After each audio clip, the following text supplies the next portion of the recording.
Здравствуйте, друзья! С вами Ричард Хьюитт из Lost Tribes Institute, Института потерянных племен. Сегодня я снова хочу поговорить о поразительных особенностях киргизского народа, о его богатом наследии и о сходствах между киргизскими традициями и древними текстами. Ранее мы уже обсуждали сходство между киргизским именем Жакып и Иаковом из древней традиции. Мы также сравнивали киргизский обычай принимать Бога как гостя с рассказом о гостеприимстве Авраама в 18 главе Бытия. Это действительно удивительно. Сегодня речь пойдет о сходстве между Песохом Торы и киргизским весенним жертвенным праздником, который часто называют Төлё, праздником искупительной жертвы или платы. В сравнении я также затрону Ноурус, весенний Новый год народов Шелкового пути, уходящий корнями в Иран и, возможно, связанный с израильской диаспорой восьмого века до нашей эры. Сегодня Ноурус широко отмечается среди народов Центральной Азии, Ирана и тюркского мира. Давайте обратимся к 12 главе Исхода и по ходу будем отмечать параллели. В тексте говорится: «Господь сказал Моисею и Аарону в земле египетской: этот месяц будет для вас началом месяцев, он будет первым месяцем года». То есть Новый год начинался весной, так же, как у народов, празднующих Ноурус. В Кыргызстане 21 марта до сих пор поздравляют друг друга с Новым годом, и это характерно для всей культуры Шелкового пути. Далее сказано: на 10-й день месяца каждый должен взять ягненка для своей семьи, по одному ягненку на дом. Если семья слишком мала, пусть разделит его с соседями. Почему нужно делить ягненка? Потому что его следовало полностью съесть за одну ночь.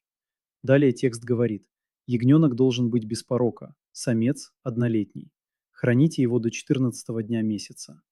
Киргизы тоже нередко привязывают ягненка за несколько дней до жертвоприношения и наблюдают за ним до обряда. Далее говорится: все собрание Израиля должно заколоть его вечером. Пусть возьмут кровь и помажут ею косяки и перекладины дверей домов, где будут есть его. В большинстве случаев киргизы этого не делают. Однако мне встречались семьи, где такой обычай еще сохранялся, по крайней мере у старшего поколения. Иногда кровь наносили не на внешнюю дверь, а на внутреннюю дверь кладовой, где хранились мясо, зерно и запасы пищи. Это помещение считалось жизненно важным для выживания семьи. Я сам видел кровь на косяках таких дверей. Интересно и то, что традиционная киргизская юрта окрашивается в красный цвет. Красными делают дверную раму, балки, решетчатые стены и туньдук – верхнее отверстие юрты. Когда я спрашивал, почему именно красный цвет, мне отвечали, что он символизирует кровь и жизненную силу народа. Далее появляется важное различие. В тексте говорится: «Не ешьте мясо сырым или сваренным в воде, ешьте его только запеченным на огне, голову, ноги и внутренности». Киргизы обычно варят мясо, хотя иногда тоже запекают целого барана. Но примечательно другое. Именно голову и ноги они традиционно обжаривают на огне. Именно те части, которые особо выделены в древнем тексте. Поразительно, что спустя тысячи лет эти детали все еще сохраняются в традиции. Далее говорится, что люди должны быть готовы к исходу. Затем текст продолжает: «Я пройду по земле египетской этой ночью и поражу всякого первенца. Кровь будет для вас знаком на домах ваших. Увидев кровь, я пройду мимо вас». У киргизов помимо Ноуруза существует и весенний жертвенный праздник, во время которого в жертву приносят первородного ягненка как приношение Богу ради благословения и защиты на будущий год. Теперь позвольте немного отойти от академического анализа и пошутить. Представьте, вы знаете, что кровь на дверях защищает от ангела смерти, но живете в юрте с дымовым отверстием наверху. Если бы я сидел ночью в юрте и видел звезды через тундук, мне бы тоже захотелось помазать его кровью. А если юрта старая и с щелями, я, наверное, выкрасил бы кровью еще и балки со стенами, просто на всякий случай. К утру вся деревянная часть юрты стала бы красной. Но вернемся к сравнению. Текст говорит: «Этот день будет для вас памятным. Соблюдайте этот праздник во все поколения ваши как вечное установление». Возникает вопрос: кто сегодня действительно сохраняет этот обряд в его древней форме? Во время киргизских праздников люди сидят на полу, прислоняясь друг к другу, едят всю ночь и полностью съедают одного барана, как описано в древнем тексте. В высокогорных районах Кыргызстана барана часто закалывали вечером и разделывали на 12 частей, по числу 12 киргизских племен. Хотя киргизских родов больше 12, само число вызывает интересную ассоциацию с 12 коленами Израиля. Есть и другая любопытная деталь. Киргизы стараются не рубить кости при разделке мяса. Если нож ударит по кости, это считается плохим тоном. А в исходе 12 глава 46 говорится: не сокрушайте ни одной кости его. Когда я участвовал в таких трапезах, меня особенно поражало одно чувство. Мы ели всю ночь одного барана, воспроизводя древний священный ритуал, который большая часть мира уже забыла. Но для киргизов это не реконструкция и не театр. Это живая традиция, сохранявшаяся веками. На столе появляются чай, абрикосы, орехи, хлеб и пельмени. Хлеб обычно ломают руками, а не режут ножом. У киргизов есть и свой вид пресного хлеба – калама. В отличие от еврейской мацы, он совсем другой по форме и вкусу. Древний текст не дает достаточно подробностей, чтобы утверждать, какая именно форма является правильной. И именно это мне нравится.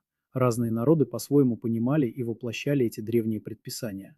Даже внутри Кыргызстана традиции различаются от региона к региону. К полуночи в киргизском аиле я уже обычно был сыт.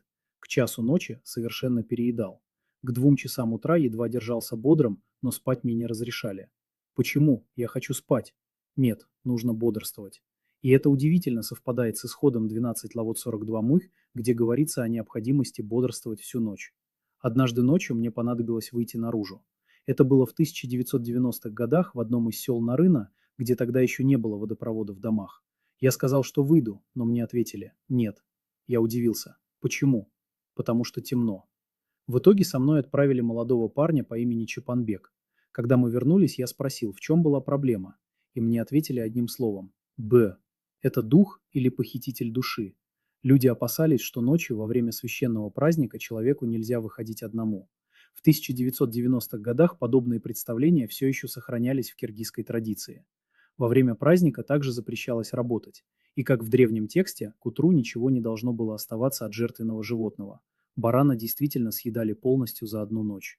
Я очень люблю Кыргызстан, киргизский народ и его культуру. Если у вас будет возможность, приезжайте в Кыргызстан, поднимитесь в горы и понаблюдайте за такими праздниками сами. Покажите хозяевам 12 и 13 главы Исхода. Им это будет очень интересно. Киргизские праздничные традиции во многом напоминают память об исходе народа из Египта. Интересно и само слово «мессир», так по-киргизски называется Египет. Этим же словом иногда описывают хмурого, неприветливого человека, который никому не помогает. Именно таким в древнем повествовании выглядит фараон. В Исходе говорится, что из Египта вышло 600 тысяч воинов. Любопытно, что в версии эпоса «Манас», записанной Сагымбаем Оразбаковым, во время переселения киргизов также упоминаются 600 тысяч воинов. Алтыжу змин колменен. Возможно, это отражение очень древней памяти, позднее включенной в рассказ о переселении киргизов из Алтая в современный Кыргызстан. Это похоже на археологические слои, где более поздние события сохраняют следы намного более древнего предания. Есть еще многое, о чем можно говорить. Но напоследок хочу отметить еще одну важную параллель. Когда Моисей покидал Египет, он взял с собой кости Иосифа, чтобы вернуть их на родину предков. Для киргизов связь с родной землей тоже имеет огромное значение. Если киргиз умирает за границей, в Москве, на войне или где-либо еще, родственники стараются вернуть его останки домой, в Кыргызстан, даже спустя годы. Это очень древнее и глубокое отношение к земле предков. Все, о чем я рассказал сегодня, это сравнительный анализ. Историки и антропологи часто изучают подобные совпадения, чтобы выявить возможные общие корни народов и культур. На мой взгляд, совокупность этих параллелей указывает на связь киргизов с древними израильскими племенами, переселенными на восток в 8 веке до нашей эры.